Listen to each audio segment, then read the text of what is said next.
Senior IPS అధికారి PSR Anjaneyulu గారు AP హైకోర్టుని ఆశ్రయించాడు. Bail మంజూరు చేయండి సార్ అని చెప్పేసి ఆయన హైకోర్టు పిటిషన్ కూడా దాఖలు చేశాడు. ఏదైతే సినీ నటి కాదంబరి జత్వాని ఫిర్యాదు మేరకు నమోదు చేసిన కేసుల్లో తనకు బెయిల్ మంజూరు చేయాలని చెప్పేసి ఆయన కోరుతూ సీనియర్ ఐపీఎస్ అధికారి పి సీతారామాంజనేయులు గారు హైకోర్టులో నిన్న పిటిషన్ కూడా దాఖలు చేశారు. ఆ పిటిషన్లో ఆయన చాలా స్పష్టంగా మెన్షన్ చేయడం కూడా జరిగింది. దర్యాప్తుకు సహకరిస్తున్నా కానీ ఏపీ పోలీసులు తన మీద తప్పుడు ఆరోపణలు చేస్తున్నారు అని చెప్పేసి చాలా స్పష్టంగా పేర్కొనడం కూడా జరిగింది.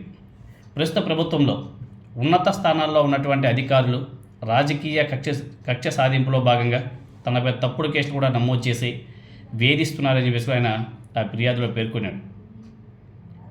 దర్యాప్తు అధికారి దురుద్దేశపూర్వకంగా వ్యవహరిస్తున్నారు, తొలి నుంచి తాను దర్యాప్తుకు సహకరిస్తారనేసి చెప్తున్నావు, అయినా కానీ పోలీసులు ఉద్దేశపూర్వకంగానే అరెస్ట్ చేశారు. ఇప్పటికే దర్యాప్తు అధికారి సాక్షులందరినీ విచారించడం పూర్తి చేశారని చెప్పేసి కూడా చెప్పాడు. తనకు బెయిల్ ఇస్తే దర్యాప్తుపై ఎలాంటి ప్రభావం ఉండకపోదని చెప్పేసి కూడా ఆయన స్పష్టం చేశారు. ఎలాంటి షరతులు విధించినా కట్టుబడి ఉంటాను, తాను ఎలాంటి నేరానికి పాల్పడలేదు. ఇదే కేసులో ఇప్పటికే చాలామంది అధికారులు హైకోర్టుని ఆశ్రయించి ఆ కేసు విచారణ మీద స్టే కూడా పొందారు. వేధింపుల వ్యవహారంలో జత్వానీ పాత్ర మీద నిర్దిష్ట ఆరోపణలు కూడా లేవు. తన పాత్ర ఉన్నట్లు తెలిసిందని చెప్పేసి మాత్రమే ఆమె ఆ కేసులో కూడా ఆమె చెప్పడం జరిగింది. అంతేకాని నా పాత్ర ఫుల్గా ఉందని చెప్పేసి ఆమె ఎక్కడ కానీ చెప్పలేదు. నా పాత్ర ఉండొచ్చేమో అనేసి ఒక అనుమానం అయితే వ్యక్తం చేసింది, అంతేగాని నా పాత్ర ఉందని చెప్పేసి ఆ ఫిర్యాదులో ఎక్కడగానే ఆమె పేర్కొనడం లేదు.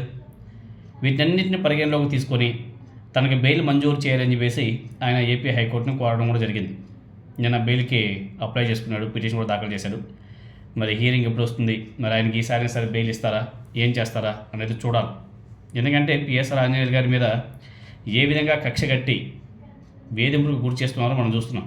మెయిన్గా చెప్పాలంటే ఈనాడు అధినేత రామోజీరావు గారికి పిఎస్ఆర్ ఆంజనేయులు గారికి అప్పుడేదో మార్గదర్శకి స్కామ్కి సంబంధించి ఏదో చేశారని చెప్పేసి ఆ కక్ష సాధింపులో భాగంగా పిఎస్ఆర్ ఆంజనేయులు గారిని ఈ కూటమి ప్రభుత్వం బాగా ఇబ్బంది పెట్టిస్తుంది అనేసి తెలుస్తుంది. సో దాని ఎందుకంటే ఇప్పుడు కేసులు పెట్టేంత మాత్రాన ఏమైపో పైన దేవుడు అనేవాడు ఉంటాడు, ప్రతి ఒక్కటి గమనిస్తూ ఉంటాడు. ఏ టైంలో వచ్చినప్పుడు ఆ టైంలో ఎవరికి ఇలా ఇవ్వాలో అలా ఇచ్చేస్తారు.